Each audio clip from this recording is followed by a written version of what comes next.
If you're tired of feeling stuck in project management, or I should say your project management journey, and want to stand out from the crowd, the resumes, the uh, promotions, then this episode is a absolute must watch. In this game changing strategy approach to the CAPM certification, we're not just sharing the basic here. You know, we don't do basic, we do tips and tricks where we're going to do a deep dive on some proven techniques and insider secrets that only if you were a project manager or lived this project management life, you get where I'm going with this. But anyway, family, I want to transform your mindset from a CAPM novice to a project management rock star. If you're new to the channel, I go by the name of ED. For all you smart and intelligent folks out there, that just simply means that I have an 8-point framework. And these 8 points, my goal, my job, my mission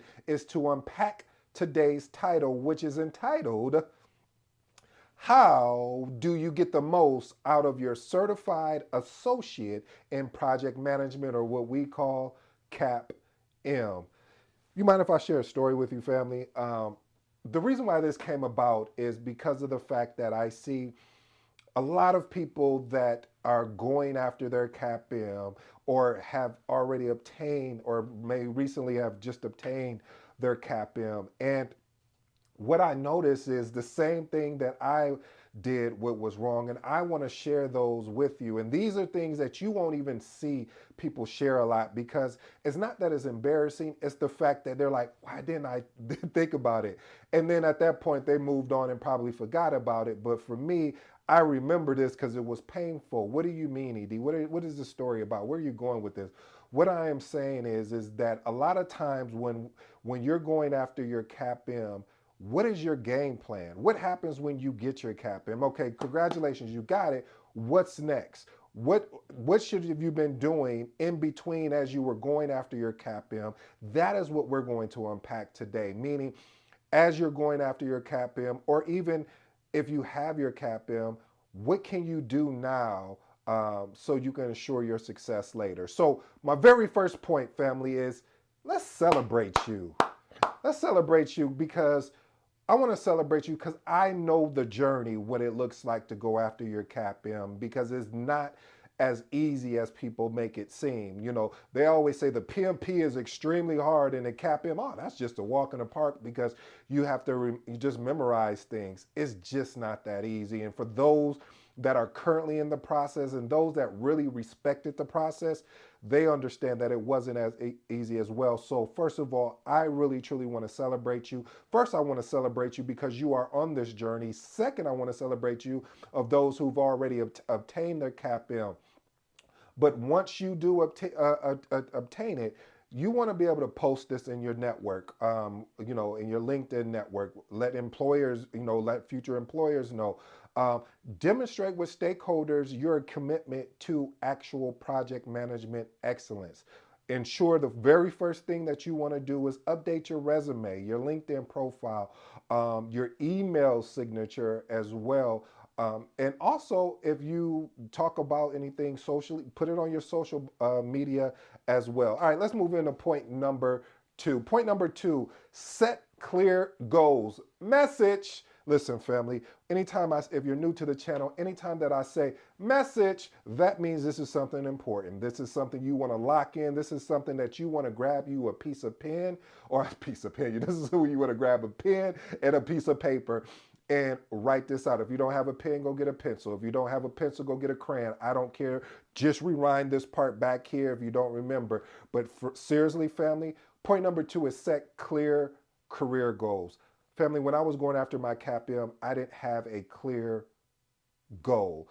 Only goal that I had, well, that's not true because I did have a clear goal. It was get my CAPM.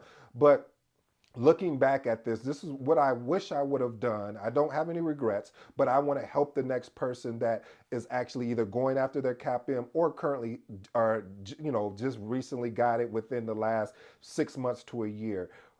Very first thing you want to be able to do is understand why are you going after this CAPM? What is it going to do to you? And this is what I'm going to challenge you with. I'm going to challenge you with the video that I did yesterday live that I did where I talked about the five whys. If I'll unpack that real quick. When you say, I'm going after my CAPM, I'm going to say, why? Well, I'm going after my CAPM because I want to be able to find a better job. Why? Because I want to be able to make more money. Why? Because I want to be able to take care of my family. Why? You see where I'm going? So that's the five why, because the whole purpose of these five whys is to get to the really what are you actually doing this for? Like, because I'm gonna be honest with you, during this journey, you're gonna have some challenges. There's going to be life may interrupt you. You may interrupt yourself by saying, I don't even know if it's worth it. So I ask of you, family, if you to define a short term and a long term goal. So again, short term and long term career goal in project management, and determine how the CAPM certification aligns with these objectives. Update again, I already said it earlier, but I'm going to keep reiterating this. Update your LinkedIn profile. Understand if you have anything that another thing, start making a portfolio of your work. Now, there may be some things you're not unable to share because of company or organizational policies, but you want to get in a place where you're able to actually do that. And then from there, what you want to be able to do is start creating a career roadmap. It doesn't have to be nothing fancy. It could be a piece of paper where it says, hey, these are the five things I want to accomplish this quarter or this year, and really go after those things. Here's another tip. Because I want to make sure you get the best here, family. I want to over deliver. I want to disrupt. We already know I'm trying to disrupt project management in a healthy way to help people that I'm just pulling back the curtain, as they would say, so you can see what is actually going on. Okay, here we go. Here's a really crucial tip. Start researching job listings and career paths of successful project managers in your industry to understand a couple things here, family: skills, experiences, and any additional certifications that may be valuable for you in this career path that you've chosen. Because as we know, project management is you can work in so many different industries, and that's what I love about it. All right, family, let's move on to point number three. Point number three, you just need to understand the CAPM certification. What are the benefits? Look at a lot of times what I see people do when they go after the CAPM, they don't even look at the CAPM handbook, or they don't even look at the exam content outline. I, I, it baffles me, because PMI is literally saying, hey, this is what is going to be on the test, but you have to read it. It's really a good tool to use. So go on to PMI.org, look up the CAPM information. You'll be able to pull that. If you don't know where it is, put it in the comment. I'll personally get the link for you if you don't know how to find it or where it's at, because I want to make sure that I can serve you in a way to have the best success for yourself. So again, read the CAPM handbook, familiarize yourself with the certification requirements, exam content outline, as well as the recertification process, because sometimes you'll forget that, okay, I got to recertify in so many years and things like that. And here's a really good tip. One of the things that I did was, and I'm not as active as I should be, but attend a PMI chapter meeting or webinar to learn from certified professionals so you can gain some insights, or you can just tune in with your boy here. I'm going to take care of you. If there's a video you're looking for, or episode, I should say, that you're looking for, hey, send me a message. You know how to get a hold of me. Let's move on to point number 4. Develop soft skills. I said I'm going to go out and find a new word for soft skills, but really you want to be able to improve or enhance your soft skills, such as communication, leadership, problem solving, conflict resolution, teamwork. And these are all critical for project management success, because projects are led and driven by people. And so anytime when people are in the place, you're going to have different opinions of different things. You're going to have different ways people would like to be communicated to. You're going to have different leadership styles that you're going to have to deal with. So what I recommend to you, here's another tip: practice applying your soft skills in various project management scenarios, such as leading a team meeting, resolving conflicts, or even just presenting to stakeholders just to see kind of what the feedback is. Because again, family, this is all practice. You want to get as much practice as you can, especially when you get your CAPM. Sometimes you start as a project coordinator. Other times you could be a project manager and you just wanted to get your CAPM as a stepping stone to the next thing, which is the PMP. However, you want to be able to practice these things, and so you can become actually go to the next level. Let's move on to point number 5. A message. I'm sorry, we're having a lot of messages here, family. But listen, honestly, apply CAPM knowledge in your work. I was just reading something earlier today. I forgot the name of it or whatever, but it was something that was very powerful that I want to download to you right now. They said a lot of times people will consume a lot of information and not apply it. And that's why I always say, when people say, yeah, knowledge is a power, and I just shake my head and I said, no, that's not true. I said applied knowledge is power. So I challenge you, family, to apply the knowledge you're learning or have learned regarding the CAPM. Listen, look for opportunities where you can do this in your current role, or go and volunteer at a particular for a particular opportunity. And sometimes people take volunteering. I'm going to touch on that later on. But seriously, family, identify areas in your work where you can implement CAPM concepts, tools, techniques, such as creating a project charter, developing a WBS, or what we call a work breakdown structure. And also, one of another big artifacts is a risk assessment. So again, family, find ways that you can practice this, because just think about this. If you're getting ready to take the CAPM and you just start practicing the things that you learn, when you are taking the CAPM, it's going to make more sense. It's going to click for you. So I recommend that you apply your CAPM knowledge in your work. Let's move on to point number 6. Point number 6, seek mentorship opportunities. Listen, family, by me getting a mentor, a coach, and a trainer, it is really I've really found a shortcut. Now, when I identify a shortcut, I am not talking about taking a shortcut because I don't want to do the work. No, no, no, no, no.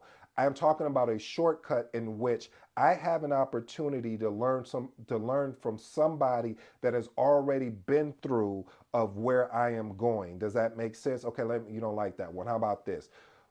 Getting a mentor allows me to see where my blind spots are compared to me going alone in the journey. So when you work with a mentor and they get to know you, and they start being able to understand some of your blind spots. They'll also be able to guide you when you say, hey, I'm gonna go thinking about applying for this opportunity. Great. And you get the interview, and then they say, hey, let's do a mock interview together, and I'm going to be extremely hard on you, because if I'm hard on you when you walk into the interview, if it's a soft interview, then this is going to be easy. And also, let me position you to give you the right questions. So this is mentorship, getting feedback, getting guidance, getting constructive criticism. You need this when you're making the decision to actually get in this thing that I love, that I hope you fall in love with, called project management. Let's move on to point number 7. Point number 7, listen, this is one of the things I always recommend. I say, if I would have done this differently, I would have, after I finished my CAPM, I probably would, no, I would have, not probably, I would have just started studying very light, but started studying the PMP.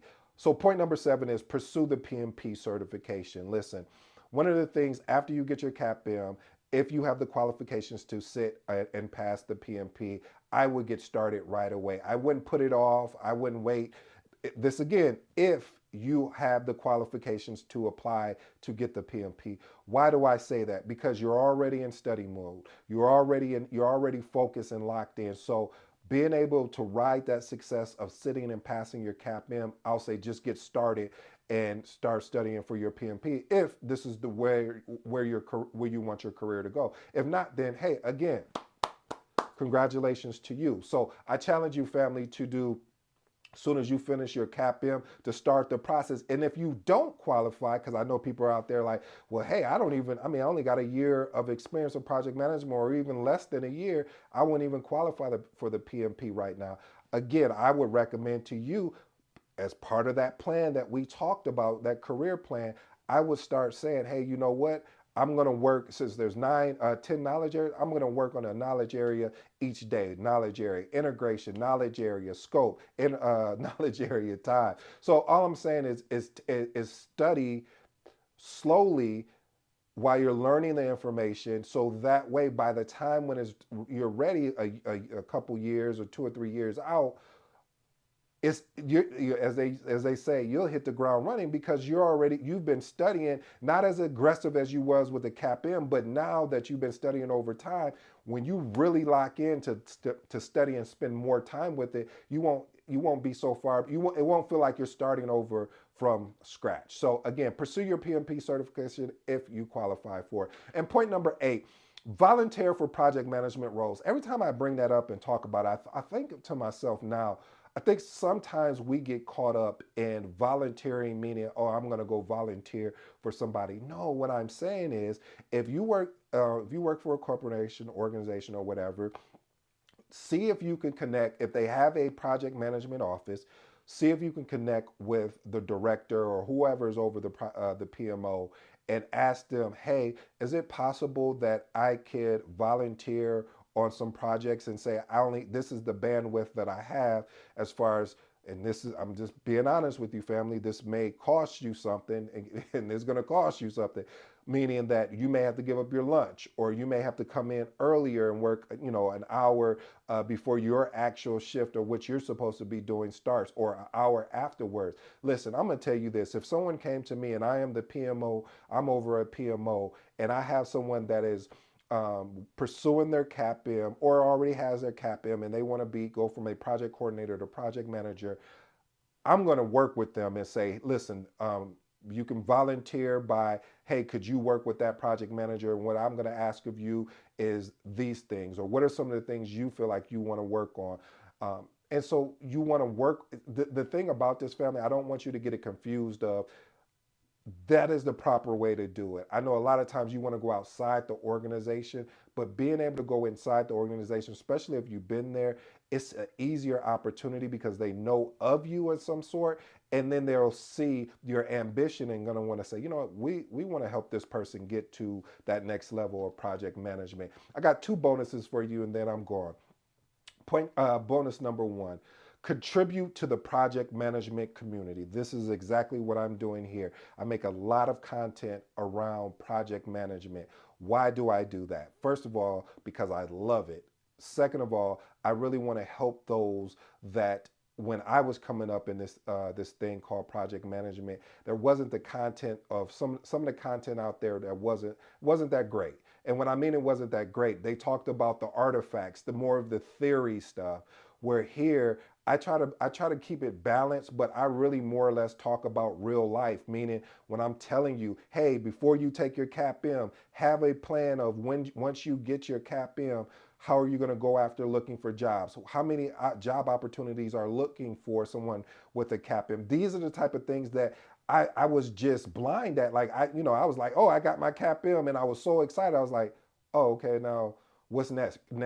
I should have had those answers to the question of what's next, meaning, was I going to stay at the organization that I'm currently at, or did I plan on leaving once I got my CAPM? And then again, to the community, Magnetic Project Manager. I have 2 more books that are coming: the Magnetic PMO, as well as the Magnetic Apprentice. The Magnetic Apprentice is really around helping someone that is new to this thing that I love, that I hope you fall in love with, called Project Management. These are 2 books that I've been working on that should be dropping extremely soon. And if you're interested, drop a comment and say interested.